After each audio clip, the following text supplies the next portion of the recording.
गणपतिभ्यो नमो नमः। भ्रातेभ्यो भ्रातृपतिभ्यो नमो नमः। घृतेभ्यो घृतपतिभ्यो नमो नमः। विरूपेभ्यो विश्वरूपेभ्यो नमो नमः।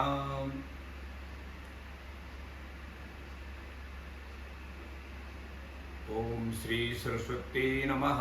श्री विदुपुरुषाय नमः। श्री मातृपितृगुरुचरणकमलेभ्यो नमो नमः। अखण्डमण्डलाकारं व्याप्तं येन चराचरं तत्पदं दर्शितं येन तस्मै श्रीगुरवे नमः।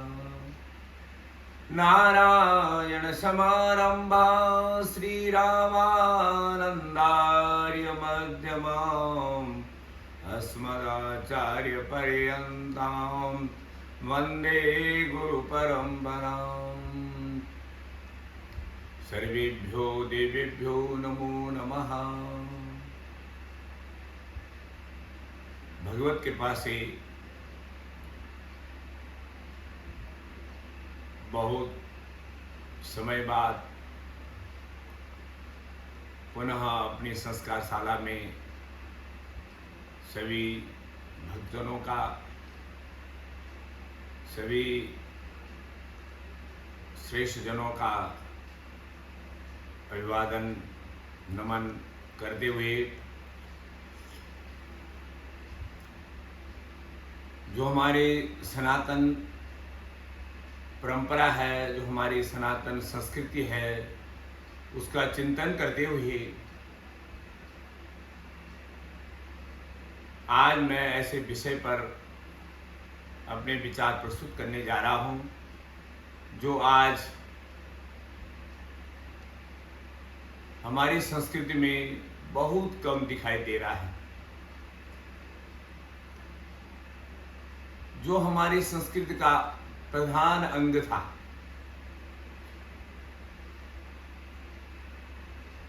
जिसको हम कहते हैं नैतिक गुण।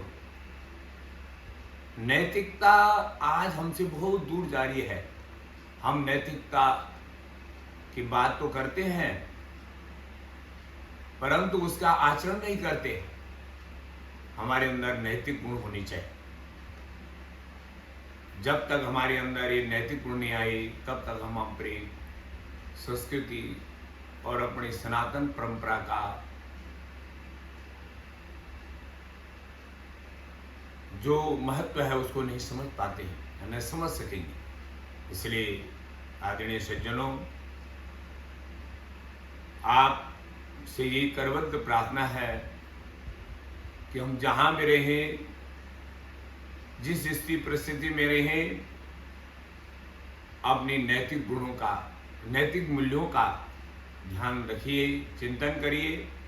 उसमें सबसे जो श्रेष्ठ है, जो महत्वपूर्ण नैतिक गुण हमारे अंदर आना चाहिए, वह है विनम्रता। आज हम देखते हैं बड़े बड़े घरों में, बड़े बड़े विद्वानों के यहाँ पर विनम्रता बहुत कम लक्षित होती है, क्योंकि विद्या जो चीज है, विद्या केवल आज पुस्तकी ज्ञान पर आधारित है, अनुभवजन्य ज्ञान नहीं है हमें। क्योंकि विद्या यासा विमुक्ते आदि गुरु आदि शंकराचार्य जी ने कहा है, विद्या वही है जो हमें मुक्त कर दे। अर्थात जो हमारे अंदर जो पाप है, जो दुर्गुण है, जिनसे हम डरे हुए हैं, जिनसे हम अपने जीवन को सरस नहीं बना पा रहे हैं, भयातुर रहते हैं, वो विद्या हमारे जीवन में नहीं आ पा रही है। इसलिए विद्या या सा विमुक्ते, ऐसी विद्या, हर विद्या हमें विनम्रता देती है। विद्या ददाति विरियम वियात्याति पात्रत्वाम पात्रत्वा धर्माप्नोति धना धर्मम तथा सुखम।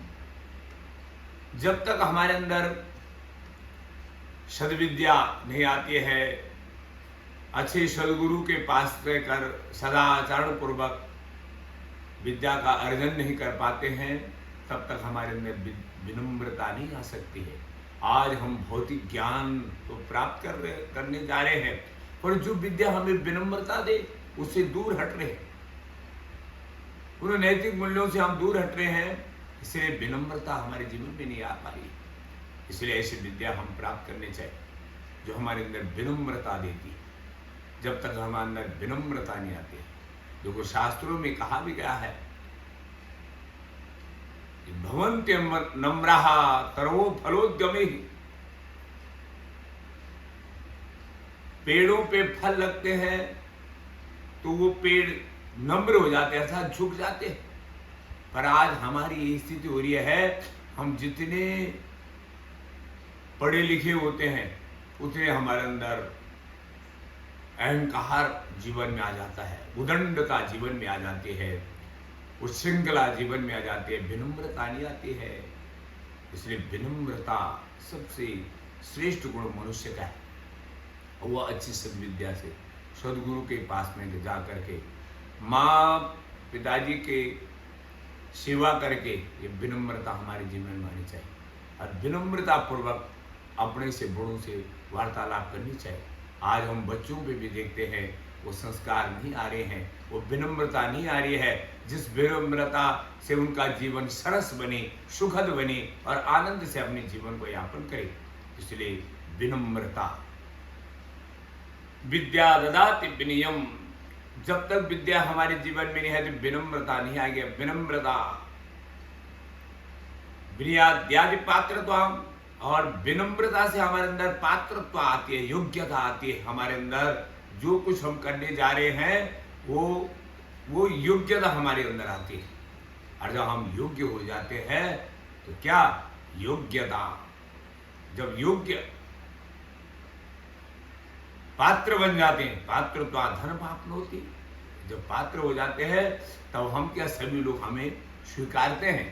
जब हम योग्य बन जाते हैं किसी भी कार्य के लिए और विनम्रता पूर्वक उस अपने कर्म को करते हैं तो सब लोग हमें अपनाते हैं, और उससे अपनाने हम जो भी व्यवसाय करें उससे हमें धन अर्जन प्राप्त होता है, धनार्जन मिलता है, धन मिलता है। और उस धन को क्या करना चाहिए? धना धर्मम तथा सुख, धन से धर्म कमाना चाहिए। आज हमारी ये स्थिति है, हम धन से अधर्म कमा रहे हैं।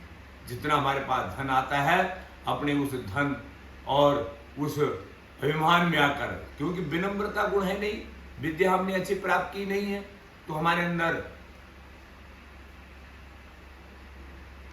कुछ पैसा आ गए हमें, और पैसे से हमने क्या उदंडता कर दी। ऐसे होटलों में खाना खाने जा रहे हैं, जो नहीं खाना चाहिए उसको खा रहे हैं, जो नहीं करना चाहिए वो कर रहे हैं, वहाँ धन का दुरुपयोग कर रहे हैं, धन से अधर्म कमा रहे हैं। जबकि धन का जो धर्म है वो धर्म कमाना चाहिए, धन का जो उसे धना धर्म, धन से धर्म कमाना चाहिए। और हम लोगों की ये उच्छृंखलता है, क्योंकि हमारे अंदर विनम्रता नहीं है। विनम्रता से ही योग्य बनते हैं, योग्य से धन कमाते हैं, और धन से हम धर्म कमाना चाहिए। पर जब नहीं है विनम्रता तो हमारे अंदर उस धर्म का, उस धन का दुरुपयोग कर देते हैं, और वह ऐसे व्यसन अपने जीवन में पाल देते हैं जो मनुष्य के लिए कलंकित कर देते हैं। इसलिए हमें धन जो हमारे जीवन में आ जाए वो धन से हमें धर्म पूर्ण करना चाहिए। कहीं किसी का परोपकार, किसी को पुण्य, गौशाला आदि बनाएं, गाय माता की सेवा करें, वृद्ध आदमियों की सेवा में उस धन को लगाएं, कहीं अच्छे धार्मिक आयोजनों का कराएं जहाँ सब लोगों को अच्छी धर्म बुद्धि बने, जहाँ विनम्रता प्राप्त हो, जहाँ ऐसे जगह उस पैसे का सदुपयोग करें। और जब हमारे अंदर धर्म आ जाएगा तो धर्म से हमें सुख प्राप्त होगा, और सुख ही जीवन का परम लक्ष्य है, जिसको हमारे शास्त्रीय भाषा में आनंद बोलते हैं। वो आनंद ही तो सुख है, और आनंदमय जीवन यापन करना ही मनुष्य का परम उद्देश्य है, परम लक्ष्य है। जब तक मनुष्य उस परम लक्ष्य को, परम आनंद को नहीं प्राप्त कर सकता है, तो ये उसका जीवन मरण का चक्कर चलता रहेगा। इसलिए हमें आनंद प्राप्त करने के लिए विनम्रता चाहिए, विनम्रता गुण हमारे जीवन में आने चाहिए। और वो सदगुरु के पास, सदाचरण व्यक्तियों के पास, सद्भावनाओं के पास वो जीवन, वो विनम्रता हमें प्राप्त हो जाते हैं। तो आज इसी विनम्रता के साथ हम ऐसा काम करें और सभी अपने परिवार को, अपने बच्चों को ये विनम्रता पूर्वक आचरण सिखाएं, जिससे उनके जीवन में अच्छी योग्यता मिले, अच्छी योग्यता से अच्छे धन कमाएं और जो धर्म का सदुपयोग करें, तो धन से धर्म कमाएं और धर्म से उनके जीवन में सुख प्राप्ति है। ओम शांति शांति शांति।